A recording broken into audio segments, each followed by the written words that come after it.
Live with studios in Midland and Odessa, you're watching CBS7 First Alert News at 9 on the CW West Texas. As an industry, we need more skilled people. Hosting and encouraging these competitions in our college level is just to encourage them so they can develop their skills.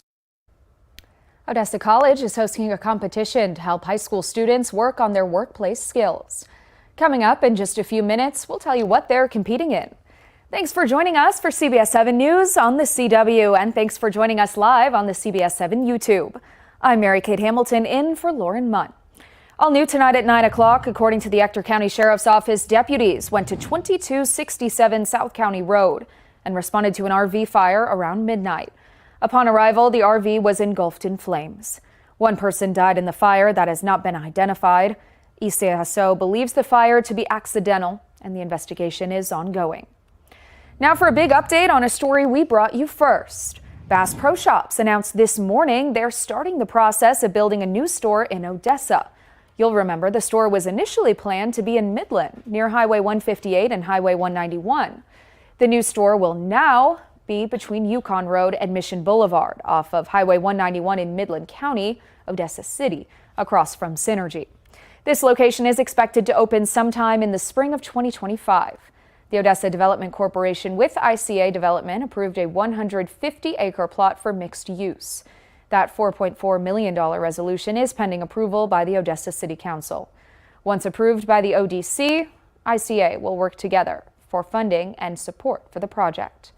While Bass Pro Shops previously considered a location in Midland, it believes this new destination near Odessa will allow for an expanded experience and assortment for its customers while conveniently serving the entire Permian Basin region. Mayor Javier Hoven said in a statement, quote, "The impact of this announcement on the community cannot be overstated. The arrival of Bass Pro Shops and Tracker Boats signifies a new era of growth and prosperity for Odessa.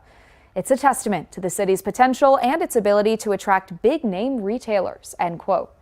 Meanwhile, Mayor Lori Blanc released a statement that reads in part, quote, "We will have access to destination retail only 8 miles away from their previously planned site. We also now have the added benefit of freedom to reallocate the capital that had been committed to the Bass Pro Midland project to other priorities for the benefit of our community," end quote. You can find all the full statements and more details on our website or the CBS7 News app. Continuing coverage on the alleged assaults by 2 candidates at the Ector County Annex yesterday during polling hours. Carmen Wilhite, who is running for Republican Precinct 203, and Donna Kelm, who's running for the Ector County Republican Party chair. Both are accusing the other of assault. Today, Sheriff Griffiths and Judge Dustin Fawcett are discussing the idea of keeping a deputy on site at each voting location to help with security. The decision will ultimately come down to the Commissioner's Court. Fawcett says he will also look into the legal possibilities of monitoring the electioneering at the voting locations to further ensure safety. While we understand that emotions are high, we need to understand that there's a fundamental basis from which we need to operate in the political sphere. It's in our DNA as Americans and as Texans. And again, it is what separates us from tyranny. So don't let anyone intimidate you or stop you from exercising your right to vote. OPD's investigation into the assaults is still ongoing. We'll be sure to update you as we receive more information. And tracking crime in Midland County, the Sheriff's Office has released information on a recent drug bust. Officials say 43-year-old Christopher Looney and 56-year-old Jackie Roberts were arrested and charged with multiple drug charges, including the manufacturing and delivery of a controlled substance. The Sheriff's Office says a search warrant was executed yesterday on the 3800 block of West Wall Street. Investigators found fentanyl, meth, crack cocaine, and other items used in drug distribution. Looney and Roberts remain at the Midland County Jail. Our media partners at K-Best Media in Big Spring report this week a grand jury there indicted 21 people for various charges. One 43-year-old Michael Bullinger was indicted for murder and tampering with evidence. This man, 25-year-old Ray Alvarado, was also indicted for murder and fraudulent possession of an ID, credit card abuse, and assaulting a pregnant person. You may remember Alvarado was arrested in December 2023 after a 4-day crime spree that involved the murder of 32-year-old Christopher Semmelman. For details on that crime spree and the other indictments in Howard County, you can go to our website, CBS7.com.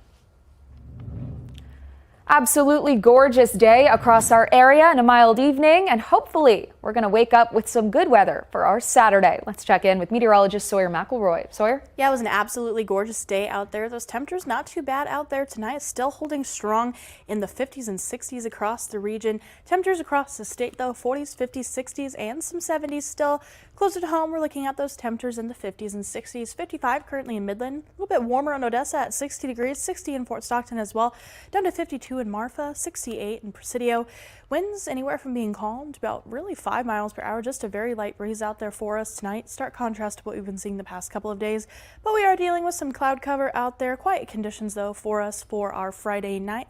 It's honestly a gorgeous night out there. We are going to see those temperatures down into the 40s by about 2 a.m. Chilly conditions for the overnight hours, but we are going to see those skies clearing, so that is the good news there.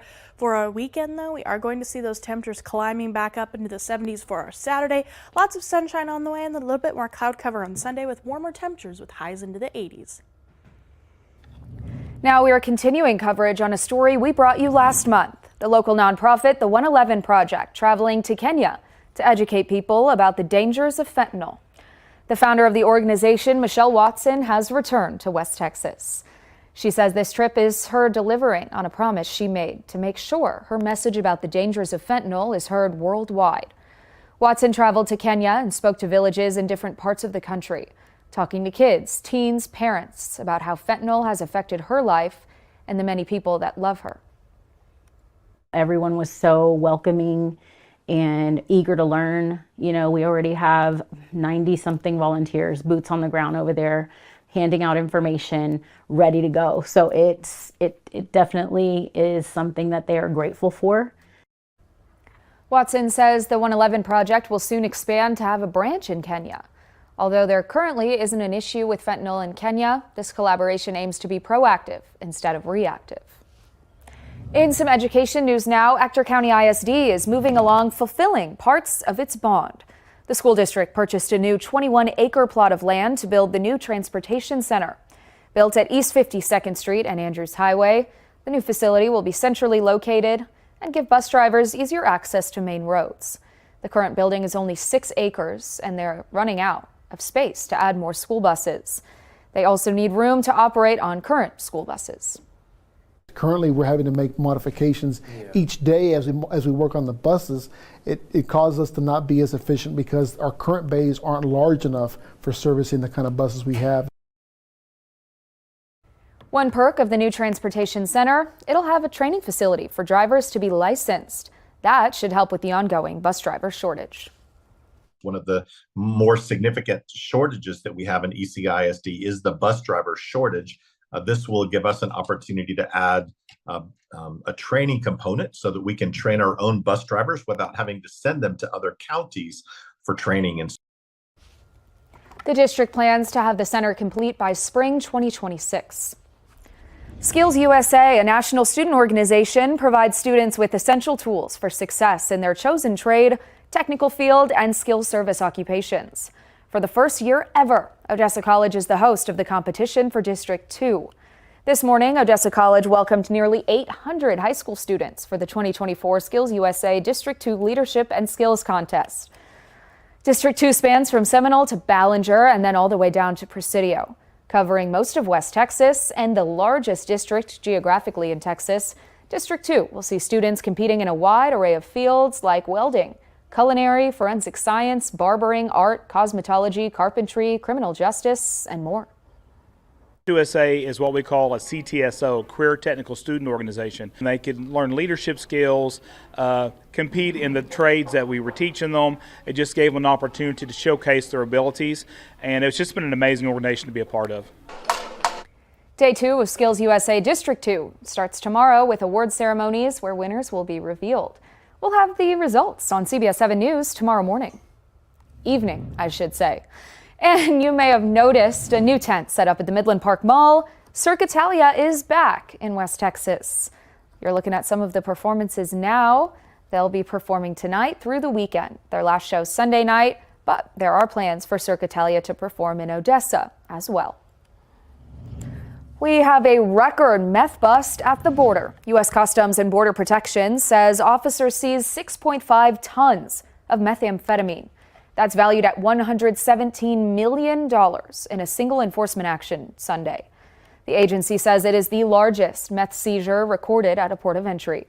The seizure happened at the Camino Real International Bridge between Mexico and Texas. A CBP Fields Operation Officer referred a tractor trailer for secondary inspection. The rig's manifest was for piglet drying agents. A spokesman for Homeland Security says the seizure kept the drugs from making it to Houston, saving an untold number of lives. The National Rifle Association, or the NRA, and its former longtime leader were found liable today in a lawsuit centered on the organization's lavish spending. The New York jury found that Wayne LaPierre, who was the NRA's CEO for 3 decades, misspent millions of dollars of the group's money on pricey perks for themselves. Jurors ordered LaPierre to pay $4,351,231 in restitution. This lawsuit is still ongoing. Still ahead, 2 years on from the Russian invasion of Ukraine, and the UN still wants peace. We have those details up next.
Saturday marks the second anniversary of Russia's invasion of Ukraine. Despite there being no end in sight to the hostility, leaders around the world continue to work towards solutions. CBS7 senior national correspondent Peter Zampa is at the United Nations, where the global body is marking the occasion. 2 years of war in Ukraine, and the world's preeminent body focused on maintaining peace and security still searches for answers. Now, the war of words we've seen play out here over the last 2 years on display again Friday, ahead of the anniversary of Russia's invasion. Unfortunately, Russia ignores the will of the global majority. Ukraine's Minister of Foreign Affairs, Dmytro Kuleba, making yet another plea to the General Assembly. Continue your support for Ukraine and a lasting peace. Kuleba is hoping part of the peace process comes at a global peace summit in Switzerland. Once we have this global and common position, Russia will have no other choice than to engage in this process in good faith. Kuleba also reciting a common refrain heard over the last 2 years. This war is not just about Ukraine. It's about the entire world order. A large majority of UN member states have shown unwavering support for Ukraine over the last 2 years. But Russia remains undeterred. Right after Kuleba left the stage, a representative from the invading nation took to the podium. The topic under discussion today at the United Nations General Assembly has nothing to do with reality and serves solely to promote a political agenda. A permanent member of the UN Security Council, Russia has been able to veto resolutions condemning its violations of the UN Charter. Vasily Nebenzia reiterating Russia claims their invasion is warranted. Our cause is just and we will prevail. Despite condemnations from international bodies like this one, or rulings from international courts, none of it is impacting Russia's motivation to wage this war. And it's clear, listening to the leaders here, a solution for long-lasting peace remains elusive. Reporting at the United Nations, I'm Peter Zampa. After an absolutely gorgeous day, we're going to see temperatures on the rise over the next few days. I'll have all the details and what to expect coming up after the break.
Now, from the CBS7 First Alert Weather Center, here's meteorologist Sawyer McElroy. Good evening and happy Friday, everybody. It was an absolutely gorgeous day out there for our Friday with high temperatures across the state, 60s, 70s, and 80s. Close to home, we saw those highs in the 60s and 70s, up to 67 in Midland, 69 in Odessa, 70 in Fort Stockton, 71 in Marfa, and 75 in Presidio.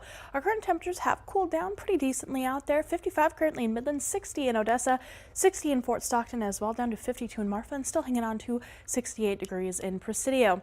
Winds have calmed out there, anywhere from being calm to really about 5 miles per hour, so just a very light breeze out there for us tonight. It's an absolutely gorgeous night out there, so after the show, get outside and enjoy tonight because we are going to see some warmer conditions on the way. Satellite and radar dealing with some clouds out there, but overall not putting a damper on too much of our evening, and we are going to see those clouds clearing as we head into the early morning hours of our Saturday by about 12:30. Looking at clear skies. Clear skies remaining for the majority of the day. We do have the chance for a few high clouds rolling through the area, but also not going to really impact too much out there tomorrow. Going to see more blue sky and sunshine than clouds for our Saturday. We are going to see a little bit of a warm up though, but temperatures to start off the day still going to be pretty decent in the 30s and 40s. We are going to see highs warming into the 70s and 80s though, so a little bit warmer than we saw for today. Looking to see a high of about 75 in Midland and Odessa, 73 in Hobbs, 83 in Presidio, 81 in Fort Stockton. So some areas could see those 80s for those high temperatures tomorrow. Like I said, lots of sunshine and winds looking to be relatively light, anywhere from about 5 to 15 miles per hour. We do have this ridge of high pressure building off in the Pacific Northwest. That will kind of push to the east over the next couple of days and help to bump up our temperatures. Looking at our CBS7 First Alert exclusive 10-day forecast, well, you can see those temperatures being bumped up Sunday and Monday into the mid to upper 80s across the region. Going to be hot. It is a variable term, but it's going to be hot for February. And then Tuesday, some windy conditions ahead of our next front. Temperatures still going to be in the 80s on the warm side, and then breezy on Wednesday with the arrival of our next front that will knock our temperatures back into the 60s, closer to where they should be for this time of year. But overall, looking like a decent week ahead. Very, very slight precipitation chances on Wednesday. But other than that, looking like a pleasant week ahead with quiet conditions and those temperatures getting to more spring-like conditions out there. Thank you, Sawyer. The two Republican presidential hopefuls, former President Trump and former South Carolina Governor Nikki Haley, prepare to face off in tomorrow's Republican South Carolina primary. We'll tell you what you need to know up next.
The next big test in the Republican primary gets underway in just a matter of hours. Voters in South Carolina will choose between former president and frontrunner Donald Trump and the state's former governor, Nikki Haley. As Erica Brown explains, the primary comes as the Republican Party wrestles with a controversial court ruling about IVF treatments. Former President Donald Trump packed a stadium in Rock Hill, South Carolina Friday on the eve of the state's Republican primary. And honestly, we're not very worried about tomorrow. We want to aim toward a time called November 5th. Polling shows Trump holds a double-digit lead over the state's former governor, Nikki Haley, who is vowing to stay in the race no matter Saturday's results. Are we really going to say that we're at a point in time where the best we can do are two candidates in their 80s? Top Republicans tell CBS News they're urging Haley to carry on as Trump faces multiple legal challenges. Saturday, South Carolina voters will weigh in at the polls. Nikki Haley, she'll try to get people to work together to get things done instead of creating problems, name calling. I'm tired of it. Trump is too smart for these people. He's going to walk, and he's going to walk clean. and all the charges will be dropped. Both candidates also clarified their positions Friday on a ruling by Alabama's Supreme Court that says frozen embryos can be considered children. The ruling has paused some in vitro fertilization treatments in the state. Government doesn't need to start intruding into this. We need to make sure that fertility processes are available to anyone who wants to have a baby. I strongly support the availability of IVF for couples who are trying to have a precious little beautiful baby. Trump has taken credit for the Supreme Court decision overturning Roe v. Wade, but has warned Republicans that overly conservative reproductive policies could alienate moderates. Erica Brown, CBS News, Washington. Still ahead, there's nothing better than a midday snack or a midday nap, or maybe both. We'll show you one cutie who combined the two up next.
Okay, Sawyer, we are 2 for 2 on sloth stories today, but this one's a little different. A sleepy baby sloth at the Cincinnati Zoo dozed off while enjoying a snack. This video was posted February 23rd. The video shows Juno, I love that name, an 8-month-old two-toed sloth asleep mid-crunch during snap time at the zoo in Cincinnati, Ohio. Juno was born in June of 2023, fitting to Mom Lightning, and I have to say, at this point in the night, I think I could fall asleep mid-snack. What do you think? Mid-snack, mid-sentence, mid-forecast. I'm, it's late. But you know what? I can use a little leafy green. Like they are so cute. But they their heads look almost human-like, which is always a little off-putting. They do, or kind of like slightly like a dog or Chewbacca. I don't know. I can kind of see Chewbacca. That's a good one. If Chewbacca had straight, smooth hair. Yeah, not quite as like fuzzy, but yeah, I definitely see Chewbacca in there a little bit. Like a baby Chewbacca. That's cute. I mean, definitely, sometimes I'm tired and I'm like, I gotta quit eating because I gotta go to bed. Especially late at night. But good time to have some leafy snacks this weekend because it's going to be on the warm side. Temperatures into the 70s tomorrow, 80s by Sunday. Even some upper 80s and possible 90s on Monday, but then some breezy and windy conditions back in the forecast. I know I'm sick of it too, guys. with temperatures back into the 60s by Wednesday. All right, I'll take the heat, but I could do without all the wind. Yeah. All right, thanks for watching CBS 7 First Alert News at 9 on the CW. We've got more news at 10.